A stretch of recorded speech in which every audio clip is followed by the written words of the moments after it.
Hi everyone, it's Mary McIntyre. Welcome back to my channel. I cannot believe that I haven't got around to using these moulds on my YouTube channel before. As you can see from the state of them, that I have used these moulds. I got them for Christmas and it's now July, so obviously I have played with these. They are celestial and it was a set that I was bought for Christmas. So I think these moulds are actually for fondant, for cake decorating. I've been using them for resin, so I will never eat anything that has been in these now, but I want them to make pendants, not cakes. So we've got these beautiful solar ones. The whole aesthetic of these is something that I've been obsessed with since the 1990s, actually earlier, since I was probably about 4. That kind of imagery was quite popular, and this kind of dates way back in history, for a time when all celestial bodies were depicted in art as being deities, so they all had faces on them, which is why you see the moon with faces, the sun had faces, even the wind. When you see old paintings with the wind in the corners, the wind had faces, like cherubic faces blowing the wind. So I just love this imagery so much, and have done my entire life, basically since as far back as I can remember. If you could see my house, genuinely the whole house is full of stuff with moons with faces on, suns with faces on. Half of my clothing has it on. Anyway, yeah, I love this aesthetic, if you haven't got that message. So I want to use, this one is a sun and a moon, so I want to paint this with mica, do the moon silvery and the sun gold. I've done that once before and I do wear the necklace. It's quite a challenge to do, but yeah, I'm going to have another go at that. I've done the suns in a couple of different colours as well, but I'm going to make them kind of more yellow. I also want to have a go at making a large moon from this one. I've done that moon and a smaller one, and I've done this one with the face as well. So I'll just see, when I've got my resin mixed up, I'll see how much I have. So for the moons in the past, when I've done it, I've dusted them with silver mica but poured with black, and that gives a result that is quite a dark grey. So I want to try these with mica powder but with white resin. So I'm going to split some resin off and do my moons in white. Obviously not on here because I can't pour resin in half of this. Actually, I might be able to if I did it in 2 halves, but I'm not going to do that. So yeah, I'm going to try to do the moons in white. If I've got any resin left, I will do some of these stars, but I know from making these stars, they are brutally sharp. They're really deep and incredibly sharp. So are these. When you make resin in these things, these points are incredibly sharp, and I had to file down all of them to make them not a basically fatal weapon. So I will deal with that when they come out. I haven't used this one yet, these little kind of clouds, stars and clouds. I haven't decided if I'm going to use that one yet, but I'm definitely going to use these two. So yeah, I'm really been very remiss not using these on my channel before now, but I hope you enjoy me dipping into my astronomy side of my character, which is 90% of me, to be fair, and making some celestial things into pendants. So let's get started.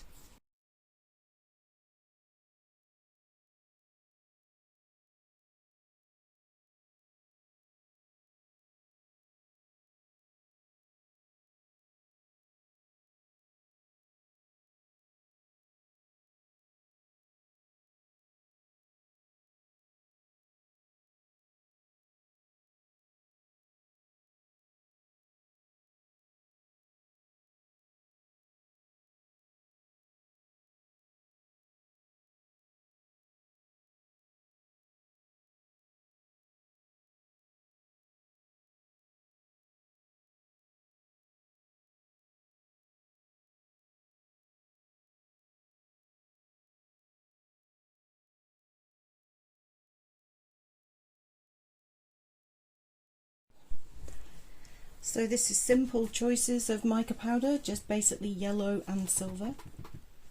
So I'm a bit concerned about this yellow because it's that sort of yellow that has a slight greenish tinge to it, which yellow quite often can do when it's on a black background. So I don't know until I try it. The other one is very, very shiny gold, and I wanted to try this colour because I haven't used it before. Now this one with the moon on, obviously the spiky bits around the edge are sunbeams, so I need to do those first and all of the sun, and then I can sort out the silvery bits. It'll be easier to clean that up. Sorry, the phone rang there. So I've just found one of the suns that I made last time, and it gives it that kind of almost antique-y gold colour, which I like. But I want to try this yellow, see how the colour looks compared to, just to compare it with that gold, which does have a green tinge to it. Yellow just looks green on a black background, so maybe I'll do this in white. Maybe I should do it in white, but then I also know the colours don't show up in white either, so it's always a trade-off. So yeah, the sunbeams are obviously all going to be in yellow, all of this detailing here in yellow, and then I'm going to have to go around the edges with my little brush and kind of get in here with the yellow, and then go in and clean up the moon. Now, I did it with sellotape last time, and I ended up taking off a little bit of the sun, so I ended up with the tiniest bit where the silver had gone into somewhere where it shouldn't. But given how fiddly this is, I was actually really pleased with how well it turned out, because this is actually quite a hard mould to work with. It's got lots of intricate parts.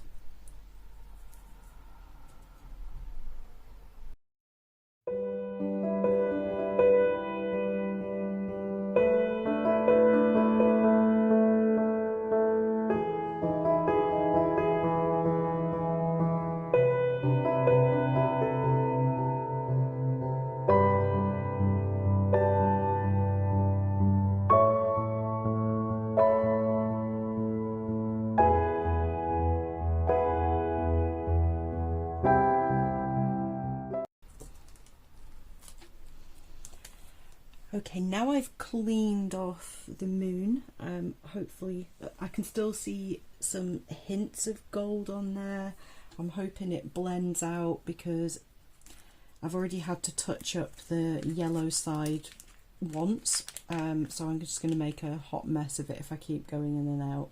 So if I spill any silver on top of the gold, that won't matter, which is a good job given how the static just basically made that spray literally everywhere.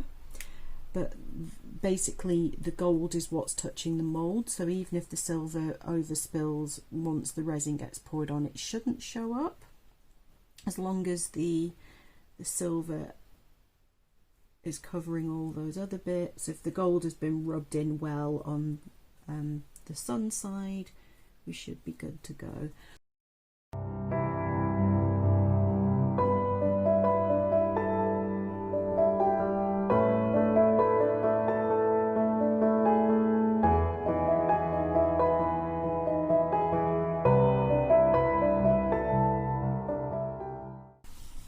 Show you the sun moon one. It really is quite fiddly to do, so it won't be perfect. I know that.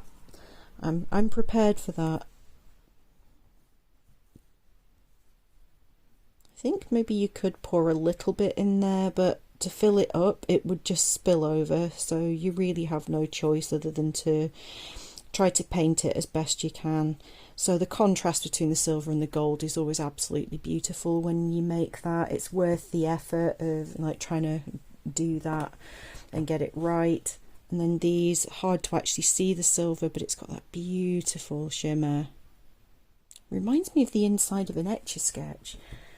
I was telling my husband the other day, I remember a day at school when somebody brought a broken Etch-a-Sketch into school, and we basically spent the whole day covering ourselves in whatever the heck the grey stuff is in the inside of an Etch-a-Sketch, and it's kind of like, I'm sure that was not good for our skin. Or breathing it in for that matter, but we all walked around looking like a 1970s sci-fi movie alien because we were covered in Etch-a-Sketch dust. It was a different time back in the in the late 70s, early 80s. Anyway, I'll go mix up my resin. Then I don't know, maybe I'll just do all of them in white. I know what that looks like in black because I wear it. I wore it yesterday. I may just do all of these in white. I don't know. I'll see how much resin I've got and then make a decision once I've figured out what I'm pouring in my other projects. Then I'll be back to pour.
It's demold time.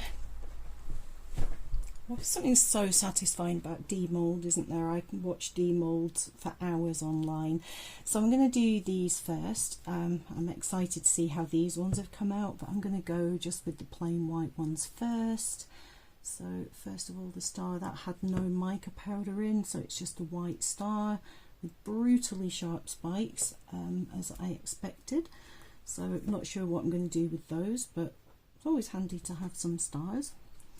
So tiny moon, oh he's so cute. Medium moon, oh yes, that pearlescent white is beautiful. White's the way to go. That is gorgeous, absolutely gorgeous. So go with the bigger moon. Oh, it's so pretty. Turn him around.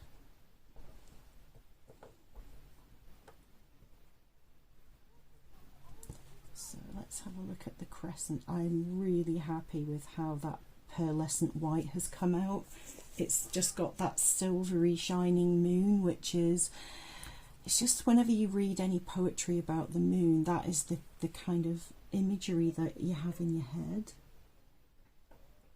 That lovely shiny, oh my goodness, oh, again pretty lethal spikes. So before I do anything with these, if they're going to be jewellery or something, I definitely need to sand them down a little. There's a little bit of overspill to take off here, but minimal, that's all right. So yeah, the white mica with the white resin is definitely my favourite that I've done of these so far. So pretty. Right, let's see how the yellow turned out. So I'm going to do the suns first, the suns that are just on their own. It's not green. It's not green. Oh, it's interesting that they look different. Yeah, I like that colour. I guess actually there is a hint of green, but they're not as green as they would be, sorry, plane going over, not as green as they would be with a black background. So let's see how this dude turned out. Yay! Success! Success! It's the best version of that I've managed to make. Tiny bit of white on the eye of the sun. Still a hint of gold on some of the texture there where it's hard to get it out of the mould. I'll take that.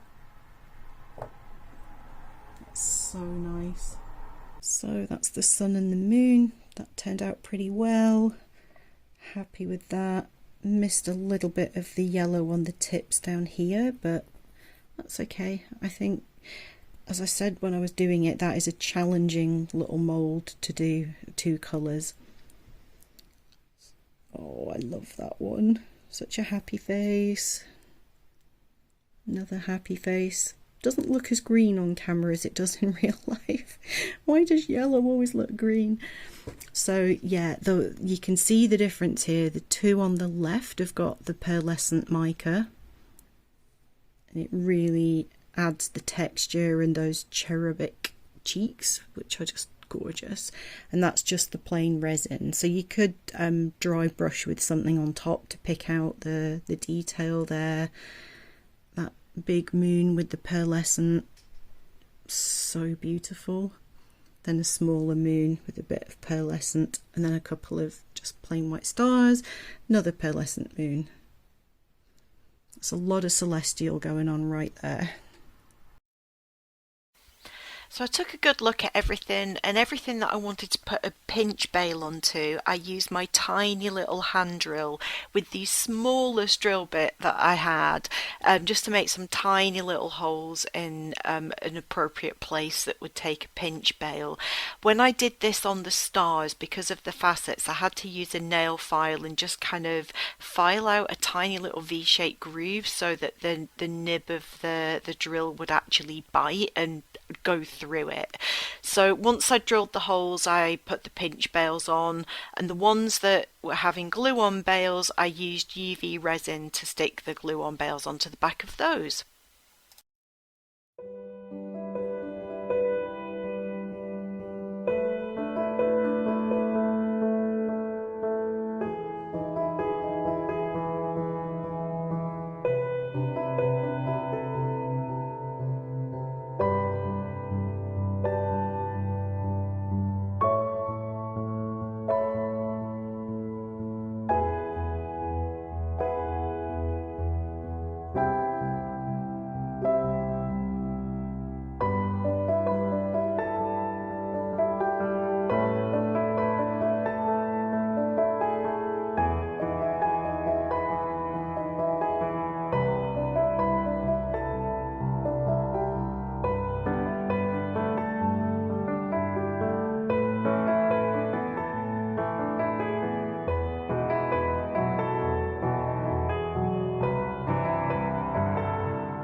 So here they all are finished. I absolutely love them. I'll show you them with necklace cords on and some earring stuff in a minute. So yeah, I really love how these have turned out. At the very end of making this project and the potion bottles, I actually had a bit of black and a bit of white resin left over. So I poured them into some pendant moulds and got some really cool effects. So I just wanted to stick pictures of those on at the end because they're some of my favourite pendants that I've made to date. They look so ethereal and ghostly and almost kind of Halloween X-ray pictures. I don't know, I just think they're gorgeous, so I wanted to show them here. So thank you so much for watching, guys. I'll see you in the next video. Bye for now.